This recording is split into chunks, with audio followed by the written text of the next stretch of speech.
নাহমাদুহু ওয়া নুসাল্লি আলা রাসূলিল কারীম, আম্মা বাদ। বিগত কিছুদিন আগে আমাকে নিয়ে যাওয়া হলো এক জায়গার মধ্যে একটা বিবাহকে পড়াইয়া দেওয়ার জন্য।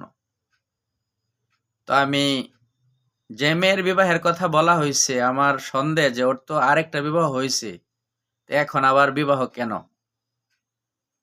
তো আমি জিজ্ঞেস করলাম, কেন ওনার না বিবাহ হয়েছে? তারা বলল, আমিও কিছু বলতে পারি না, আপনাকে নিয়ে যাওয়ার জন্য বলা হয়েছে, এই জন্য আপনি চলেন আমাদের সাথে। তো আমি গভীর রাত্রিতে উঠা গেলাম, জায়েশারা বললাম, আগে কোথায় বিবাহ হয়েছিল এবং তালাক কতদিন যাবৎ দিয়েছে ওনাকে, কতদিন হয়েছে তালাক দেওয়া হয়েছে। তো মেয়ের ভাই আমাকে বলল যে হুজুর, আসলে তালাক হয় নাই, কিন্তু 12-14 বছর যাবৎ আর কোনো খোঁজ খবর নিতেছে না, এজন্য আমরা চাইতেছি আরেকটা ছেলের কাছে বিবাহ দিয়ে দিব।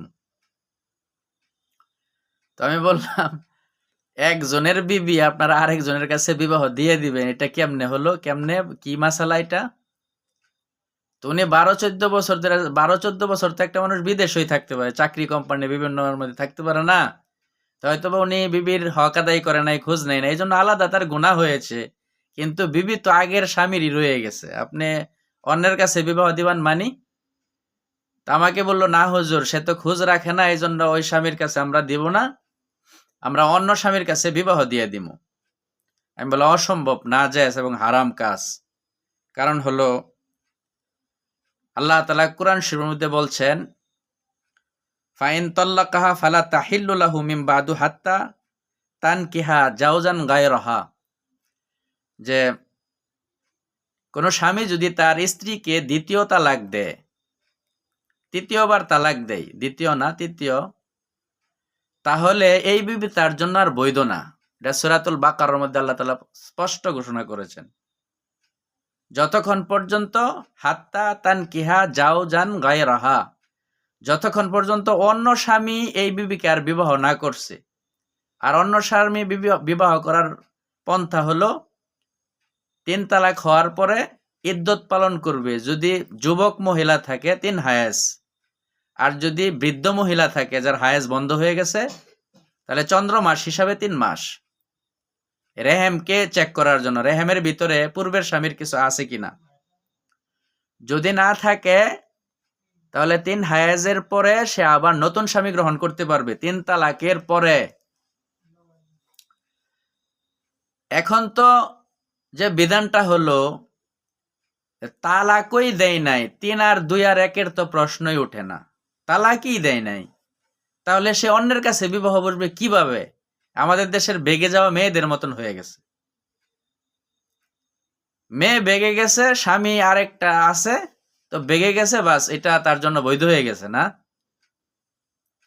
কোনো মেয়ে বেগে গেলেই কি তার জন্য অন্য স্বামী গ্রহণ করা বৈধ হবে, যদি পূর্বের স্বামী তাকে তালাক না দেয়?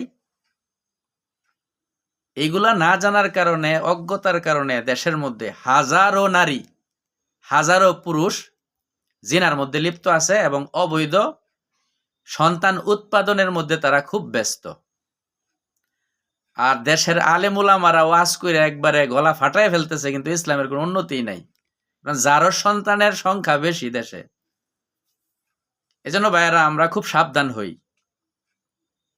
আমি বললাম যে তার পূর্বের স্বামী আছে, আমাকে আনছেন বিবাহ পড়ানোর জন্য, তো আগের বিবাহই বহাল আছে, এখন আবার নতুন বিবাহ আমি কি পড়ামো? আর এটা তো জায়েজ নাই।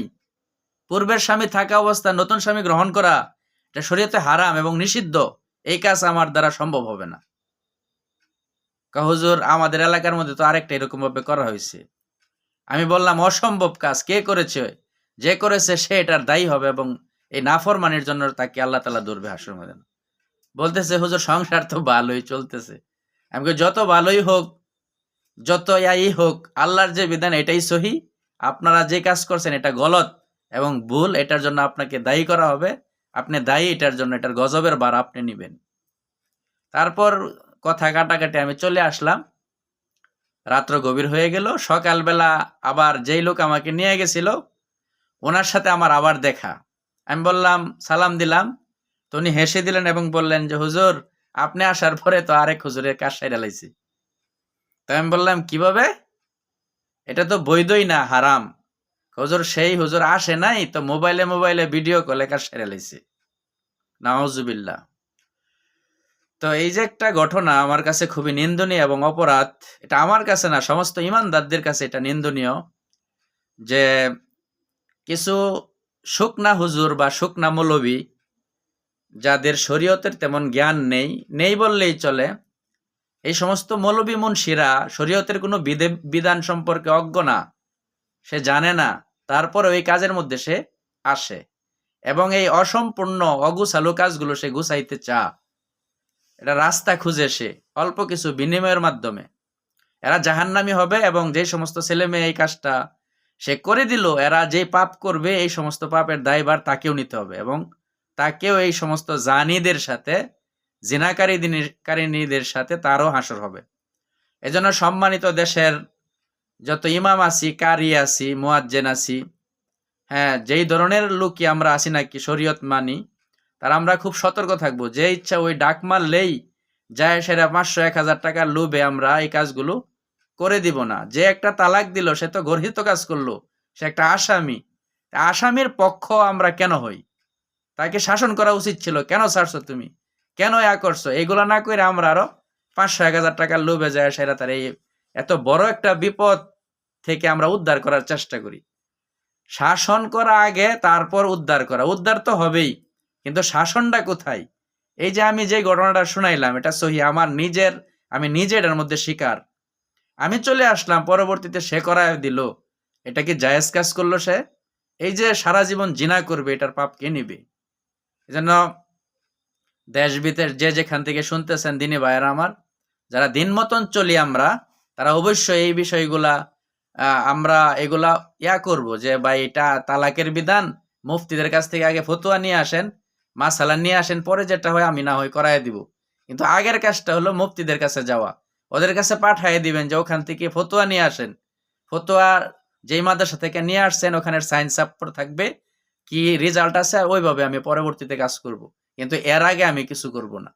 কেন আমরা শুধু শুধু 500-1000 টাকার লোভে এত বড় পাপের দায়ভার আমরা নিতেছি? আশা করি আমার কথাগুলো বুঝতে পেরেছেন এবং আমরা ওইভাবে আমল করার চেষ্টা করব। আল্লাহ তাআলা আমাকে সবাইকে আমল করার তৌফিক দান করুক।